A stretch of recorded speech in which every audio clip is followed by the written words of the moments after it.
ನಮಸ್ಕಾರ ವೀಕ್ಷಕರೇ, ದೆಹಲಿ ವಿಧಾನಸಭಾ ಚುನಾವಣೆಯಲ್ಲಿ 0 ಸಾಧನೆ ಮಾಡುವ ಮೂಲಕವಾಗಿ ಕೇವಲ ದೆಹಲಿಯಲ್ಲಿ ಮಾತ್ರವಲ್ಲದೆ ರಾಷ್ಟ್ರೀಯವಾಗಿ ಕಾಂಗ್ರೆಸ್ಗೆ ತೀವ್ರ ಮುಖಭಂಗವಾಗಿದೆ. ಇನ್ನು ಕಾಂಗ್ರೆಸ್ ನಾಯಕ ರಾಹುಲ್ ಅವರು ಅವರ ನಾಯಕತ್ವ ಟ್ರೋಲ್ ಆಗುವ ರೀತಿಯಾಯಿತು. ಇದು ಒಂದು ಆಘಾತ ಆದರೆ ಇದೀಗ ಚುನಾವಣೆ ಗೆಲುವಿನ ಬೆನ್ನಲ್ಲೇ ಬಿಜೆಪಿ ಮಾಡಿದ ಮಾಸ್ಟರ್ ಪ್ಲಾನ್ಗೆ ಕಾಂಗ್ರೆಸ್ ತತ್ತರಿಸಿ ಹೋಗಿದೆ. ಇತ್ತ ಕೇಜ್ರಿವಾಲ್ಗೂ ಮುಟ್ಟಿ ನೋಡಿಕೊಳ್ಳುವಂತಹ ಶಾಕ್ ಅನ್ನು ನೀಡಿದ್ದಾರೆ. ಬಿಜೆಪಿ ರೇಖಾ ಗುಪ್ತಾ ಅವರನ್ನ ಸಿಎಂ ಮಾಡ್ತು ಮಹಿಳಾ ಸಿಎಂ ದೆಹಲಿ ಗದ್ದುಗೆ ಏರ್ತಿದ್ದ ಹಾಗೆ ಕೇಂದ್ರ ವಿರೋಧ ಪಕ್ಷದ ನಾಯಕ ರಾಹುಲ್ ಅವರಿಗೆ ಒಂದು ದೊಡ್ಡ ಶಾಕ್ ನೀಡಿದ್ದಾರೆ. ಯಾವ ರಾಹುಲ್ ಅವರು ಚುನಾವಣೆಗೂ ಮುನ್ನ ಸಾಲು ವಾಗ್ದಾಳಿಯನ್ನ ಮಾಡಿದ್ರೋ ಅದೇ ರಾಹುಲ್ ಅವರಿಗೆ ಈಗ ಮುಟ್ಟಿ ನೋಡ್ಕೊಳ್ಬೇಕಾದಂತಹ ಶಾಕ್ ಅನ್ನು ಕೊಟ್ಟಿರುವಂಥದ್ದು. ಮೋದಿ ಅಮಿತ್ ಶಾ ಮಾಡಿದ ತಂತ್ರಕ್ಕೆ ಕಾಂಗ್ರೆಸ್ಗೆ ತೀವ್ರ ಮುಖಭಂಗವಾಗಿದೆ. ಮತ್ತೆ ಈ ರೀತಿಯಾದಂತಹ ಎಡವಟ್ಟನ್ನ ಮಾಡಿಕೊಳ್ಬಾರ್ದು ಅನ್ನುವಂತಹ ಶಾಕ್ ಇದು. ಹಾಗಾದ್ರೆ ಸಿಎಂ ಆಗ್ತಿದ್ದ ಹಾಗೆ ರೇಖಾ ಗುಪ್ತಾ ಅವರು ಮಾಡಿದ ಆ ಒಂದು ಕೆಲಸ ಏನಿದು? ನರೇಂದ್ರ ಮೋದಿ ಅಮಿತ್ ಶಾ ಅವರ ಜೋಡಿ ತಂತ್ರ. ವಿಪಕ್ಷ ನಾಯಕ ರಾಹುಲ್ ಅವರಿಗೆ ಎದುರಾದಂತಹ ಶಾಕ್ ಏನು? ಮೋದಿ ಕನಸನ್ನ ನನಸು ಮಾಡೋದಕ್ಕೆ ಮೊದಲ ದಿನದಿಂದಲೇ ಕೆಲಸ ಶುರು ಮಾಡಿದ್ರ ರೇಖಾ ಗುಪ್ತಾ. ಏನಿದು ದೆಹಲಿ ಮುಖ್ಯಮಂತ್ರಿಯ ಮೊದಲ ಹೆಜ್ಜೆ? ಆ ಎಲ್ಲದರ ಬಗ್ಗೆ ಒಂದು ವರದಿ ಇದೆ, ನೋಡೋಣ. ವೀಕ್ಷಕರೇ, ಕೇಂದ್ರ ರಾಜಕಾರಣದಲ್ಲಿ ದೆಹಲಿ ರಾಜಕಾರಣದಲ್ಲಿ ಮಹತ್ವದ ಬೆಳವಣಿಗೆಗಳಾಗಿದೆ. ಬಿಜೆಪಿಯ ಹಿರಿಯ ನಾಯಕಿ ಹಾಗೆ ಶಾಲಿಮಾರ್ ಬಾಗ್ ವಿಧಾನಸಭಾ ಕ್ಷೇತ್ರದ ಶಾಸಕರಾದ ರೇಖಾ ಗುಪ್ತಾ ಅವರನ್ನ ದೆಹಲಿಯ ಮುಖ್ಯಮಂತ್ರಿಯಾಗಿ ಘೋಷಣೆ ಮಾಡಿತು. ಇದರೊಂದಿಗೆ ರಾಷ್ಟ್ರ ರಾಜಧಾನಿಗೆ 4ನೇ ಬಾರಿಗೆ ಮಹಿಳಾ ಮುಖ್ಯಮಂತ್ರಿ ಸಿಕ್ಕಂತಾಗಿದೆ.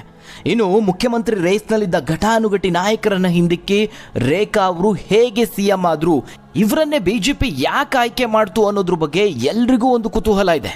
ಇದೆಲ್ಲದಕ್ಕೂ ಉತ್ತರ ಅಂದ್ರೆ ಅದು ಮೋದಿ ಹಾಗೆ ಅಮಿತ್ ಶಾ ಮಾಡಿದಂತಹ ಮಾಸ್ಟರ್ ಪ್ಲಾನ್.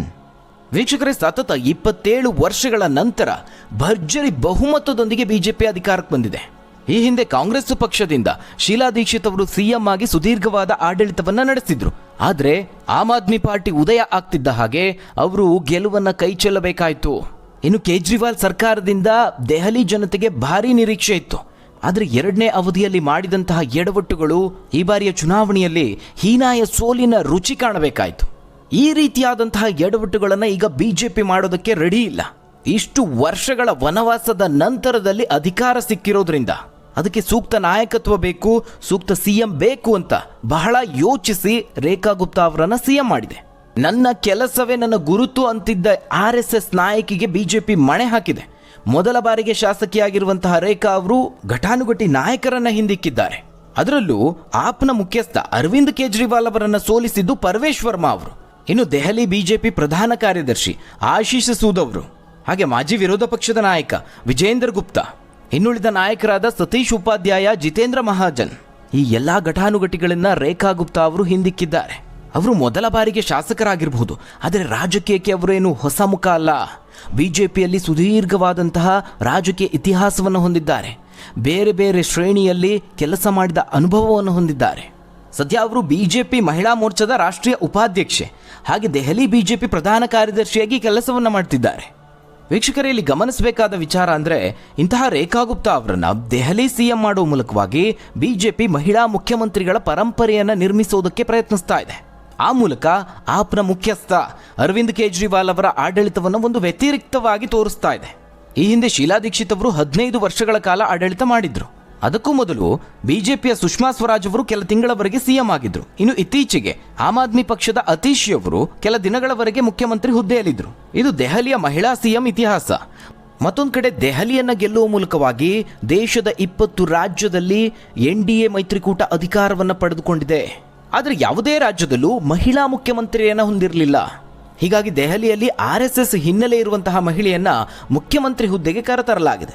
ಆ ಮೂಲಕ ಇಡೀ ದೇಶದ ಜನತೆಗೆ ಬಿಜೆಪಿ ಒಂದು ಸ್ಟ್ರಾಂಗ್ ಮೆಸೇಜ್ ಅನ್ನು ಕೊಡ್ತಾ ಇದೆ.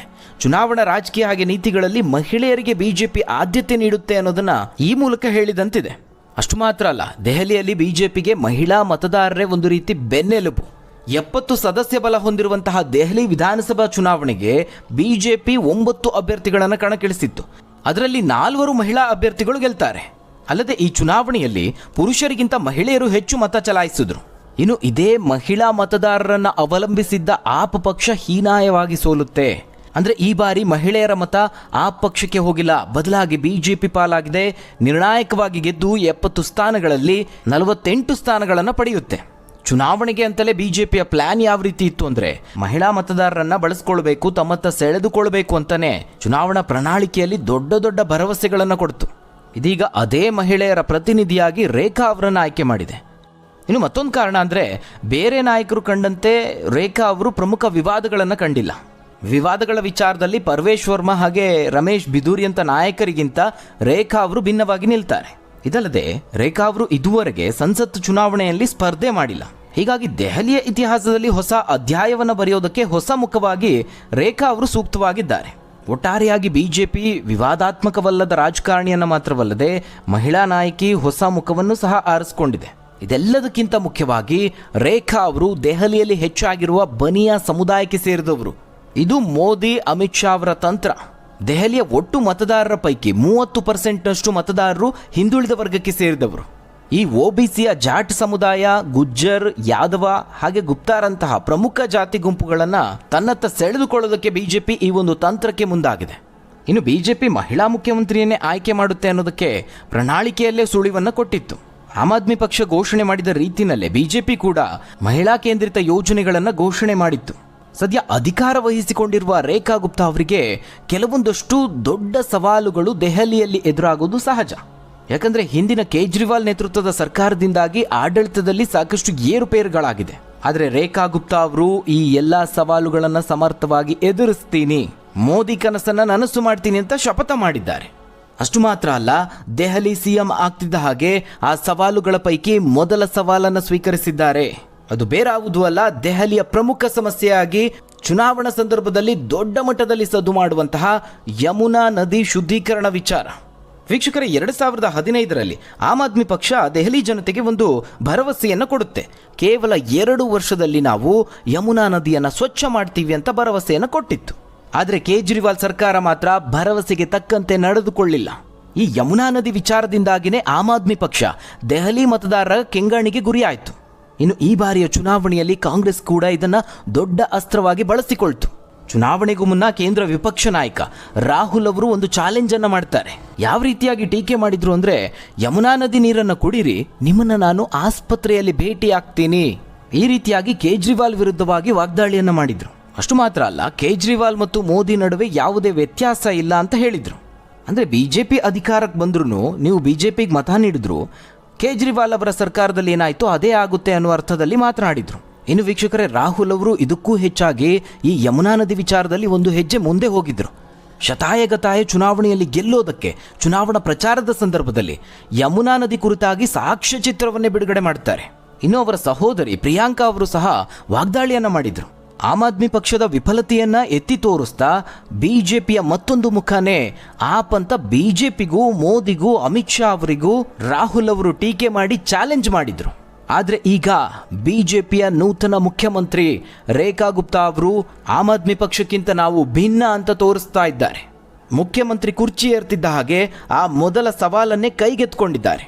ತಮ್ಮ ಸಚಿವ ಸಂಪುಟದ ಸದಸ್ಯರೊಂದಿಗೆ ಯಮುನಾ ನದಿಗೆ ಆರತಿ ಮಾಡುವ ಮೂಲಕವಾಗಿ ತಮ್ಮ ಅಧಿಕಾರಾವಧಿಯನ್ನು ಪ್ರಾರಂಭಿಸಿದ್ದು ಮಾತ್ರ ಅಲ್ಲ, ಯಮುನಾ ನದಿಯ ಶುದ್ಧೀಕರಣಕ್ಕೆ ಚಾಲನೆ ಕೊಟ್ಟಿದ್ದಾರೆ. ಇದರ ಹಿಂದೆ ಮೋದಿ ಹಾಗೆ ಅಮಿತ್ ಶಾ ಅವರ ತಂತ್ರವೂ ಅಡಗಿದೆ. ಅಷ್ಟಕ್ಕೂ ಮುಖ್ಯಮಂತ್ರಿ ಘೋಷಣೆಗೂ 2 ದಿನ ಮುಂಚಿತವಾಗಿಯೇ ಯಮುನಾ ನದಿ ಶುದ್ಧೀಕರಣಕ್ಕೆ ಪ್ಲಾನ್ ರೂಪಿಸಲಾಯಿತು. ಒಟ್ಟು 4 ಹಂತದ ತಂತ್ರವಾಗಿ ಈ ಒಂದು ಪ್ಲಾನ್ ಅನ್ನು ರೂಪಿಸಲಾಗಿದೆ. ಅಷ್ಟು ಮಾತ್ರ ಅಲ್ಲ, ನದಿಯ ಶುದ್ಧೀಕರಣವನ್ನು ಪ್ರಾರಂಭಿಸಲಾಗಿದೆ. ಚುನಾವಣಾ ಪ್ರಚಾರದಲ್ಲಿ ಬಿಜೆಪಿ ಹೇಳಿದಂತೆ ಮೋದಿಯವರು ನೀಡಿದ ಭರವಸೆಯಂತೆ ಮಲಿನಗೊಂಡಿರುವ ಯಮುನಾ ನದಿಯ ಸ್ವಚ್ಛತಾ ಕಾರ್ಯ ಆರಂಭ ಆಗಿದೆ. ಯಮುನಾ ನದಿಯನ್ನ ಮಾಲಿನ್ಯದಿಂದ ಮುಕ್ತಗೊಳಿಸುವ ಸಲುವಾಗಿ 4 ಹಂತದ ಕಾರ್ಯತಂತ್ರವನ್ನು ಆಧರಿಸಿ ಭಾನುವಾರವೇ ಶುದ್ಧೀಕರಣ ಕಾರ್ಯ ಆರಂಭ ಆಯಿತು. ಇದಕ್ಕಾಗಿ ಕೆಲವೊಂದಷ್ಟು ಭಾರೀ ಯಂತ್ರಗಳನ್ನು ಸಹ ತರಿಸಿಕೊಳ್ಳಲಾಗಿದೆ. ಇದರಲ್ಲಿ ನದಿಯಿಂದ ಕಸ ತೆಗೆಯುವಂತಹ ಯಂತ್ರಗಳು ಸೇರ್ಕೊಂಡಿದೆ. ಜೊತೆಗೆ ಕಳೆ ಕೊಯ್ಲು ಯಂತ್ರಗಳಿದೆ, ಹೂಳೆತ್ತುವ ಸಾಧನಗಳು ಮತ್ತು ಡ್ರೆಡ್ಜರ್ಗಳ ಜೊತೆಗೆ ಈ ಕೆಲಸಕ್ಕೆ ಚಾಲನೆ ಕೊಡಲಾಗಿದೆ. ಚುನಾವಣೆ ಗೆದ್ದ ಬೆನ್ನಲ್ಲೇ ಬಿಜೆಪಿಯ ವಿಜಯೋತ್ಸವದ ಸಂದರ್ಭದಲ್ಲಿ ಮೋದಿಯವರು ದೆಹಲಿ ಜನತೆಗೆ ಕೃತಜ್ಞತೆಯನ್ನು ಸಲ್ಲಿಸಿ ಮಾಲಿನ್ಯ ಮುಕ್ತ ಯಮುನಾಗೆ ಪ್ರಯತ್ನ ಮಾಡೋದಾಗಿ ಪುನರುಚ್ಚಾರ ಮಾಡಿದ್ರು. ಅದರ ಬೆನ್ನಲ್ಲೇ Delhi lieutenant governor VK. Saxena ಅವರು ದೆಹಲಿಯ ನೀರಾವರಿ ಮತ್ತು ಪ್ರವಾಹ ನಿಯಂತ್ರಣ ಇಲಾಖೆಯ ಮುಖ್ಯ ಕಾರ್ಯದರ್ಶಿ ಮತ್ತು ಹೆಚ್ಚುವರಿ ಮುಖ್ಯ ಕಾರ್ಯದರ್ಶಿಗೆ ಯಮುನಾ ನದಿ ಶುಚಿಗೊಳಿಸುವಂತಹ ಕಾರ್ಯವನ್ನು ಕೈಗೆತ್ತಿಕೊಳ್ಳಬೇಕು ಅಂತ ನಿರ್ದೇಶನವನ್ನು ನೀಡಿದ್ದಾರೆ. ಆ ಪ್ರಕಾರವಾಗಿ ಈಗ ಕೆಲಸ ನಡೀತಾ ಇದೆ. ಒಟ್ಟಾರೆಯಾಗಿ ಆಮ್ ಆದ್ಮಿ ಪಕ್ಷಕ್ಕೆ ಸಾಧ್ಯವಾಗದಂತಹ ಕೆಲಸವನ್ನ ನಾವು ಮಾಡ್ತೀವಿ ಅಂತ ಹೇಳಿದ್ರು. ಅದಕ್ಕೆ ಸಿಎಂ ರೇಖಾ ಗುಪ್ತಾ ಅವರು ಸಹ ಈಗ ಕೈ ಜೋಡಿಸಿದ್ದಾರೆ.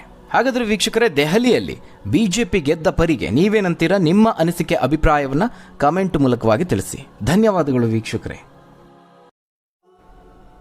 ನಮಸ್ಕಾರ ವೀಕ್ಷಕರೇ, ದೆಹಲಿ ವಿಧಾನಸಭಾ ಚುನಾವಣೆಯಲ್ಲಿ 0 ಸಾಧನೆ ಮಾಡುವ ಮೂಲಕವಾಗಿ ಕೇವಲ ದೆಹಲಿಯಲ್ಲಿ ಮಾತ್ರವಲ್ಲದೆ ರಾಷ್ಟ್ರೀಯವಾಗಿ ಕಾಂಗ್ರೆಸ್ಗೆ ತೀವ್ರ ಮುಖಭಂಗವಾಗಿದೆ. ಇನ್ನು ಕಾಂಗ್ರೆಸ್ ನಾಯಕ ರಾಹುಲ್ ಅವರು ಅವರ ನಾಯಕತ್ವ ಟ್ರೋಲ್ ಆಗುವ ರೀತಿಯಾಯಿತು. ಇದು ಒಂದು ಆಘಾತ ಆದರೆ, ಇದೀಗ ಚುನಾವಣೆ ಗೆಲುವಿನ ಬೆನ್ನಲ್ಲೇ ಬಿಜೆಪಿ ಮಾಡಿದ ಮಾಸ್ಟರ್ ಪ್ಲಾನ್ಗೆ ಕಾಂಗ್ರೆಸ್ ತತ್ತರಿಸಿ ಹೋಗಿದೆ. ಇತ್ತ ಕೇಜ್ರಿವಾಲ್ಗೂ ಮುಟ್ಟಿ ನೋಡಿಕೊಳ್ಳುವಂತಹ ಶಾಕ್ ಅನ್ನು ನೀಡಿದ್ದಾರೆ. ಬಿಜೆಪಿ ರೇಖಾ ಗುಪ್ತಾ ಅವರನ್ನ ಸಿಎಂ ಮಾಡ್ತು ಮಹಿಳಾ ಸಿಎಂ ದೆಹಲಿ ಗದ್ದುಗೆ ಏರ್ತಿದ್ದ ಹಾಗೆ ಕೇಂದ್ರ ವಿರೋಧ ಪಕ್ಷದ ನಾಯಕ ರಾಹುಲ್ ಅವರಿಗೆ ಒಂದು ದೊಡ್ಡ ಶಾಕ್ ನೀಡಿದ್ದಾರೆ. ಯಾವ ರಾಹುಲ್ ಅವರು ಚುನಾವಣೆಗೂ ಮುನ್ನ ಸಾಲು ವಾಗ್ದಾಳಿಯನ್ನ ಮಾಡಿದ್ರೋ ಅದೇ ರಾಹುಲ್ ಅವರಿಗೆ ಈಗ ಮುಟ್ಟಿ ನೋಡ್ಕೊಳ್ಬೇಕಾದಂತಹ ಶಾಕ್ ಅನ್ನು ಕೊಟ್ಟಿರುವಂಥದ್ದು. ಮೋದಿ ಅಮಿತ್ ಶಾ ಮಾಡಿದ ತಂತ್ರಕ್ಕೆ ಕಾಂಗ್ರೆಸ್ಗೆ ತೀವ್ರ ಮುಖಭಂಗವಾಗಿದೆ. ಮತ್ತೆ ಈ ರೀತಿಯಾದಂತಹ ಎಡವಟ್ಟನ್ನ ಮಾಡಿಕೊಳ್ಬಾರ್ದು ಅನ್ನುವಂತಹ ಶಾಕ್ ಇದು. ಹಾಗಾದ್ರೆ ಸಿಎಂ ಆಗ್ತಿದ್ದ ಹಾಗೆ ರೇಖಾ ಗುಪ್ತಾ ಅವರು ಮಾಡಿದ ಆ ಒಂದು ಕೆಲಸ ಏನಿದು? ನರೇಂದ್ರ ಮೋದಿ ಅಮಿತ್ ಶಾ ಅವರ ಜೋಡಿ ತಂತ್ರ. ವಿಪಕ್ಷ ನಾಯಕ ರಾಹುಲ್ ಅವರಿಗೆ ಎದುರಾದಂತಹ ಶಾಕ್ ಏನು? ಮೋದಿ ಕನಸನ್ನ ನನಸು ಮಾಡೋದಕ್ಕೆ ಮೊದಲ ದಿನದಿಂದಲೇ ಕೆಲಸ ಶುರು ಮಾಡಿದ್ರ ರೇಖಾ ಗುಪ್ತಾ. ಏನಿದು ದೆಹಲಿ ಮುಖ್ಯಮಂತ್ರಿಯ ಮೊದಲ ಹೆಜ್ಜೆ?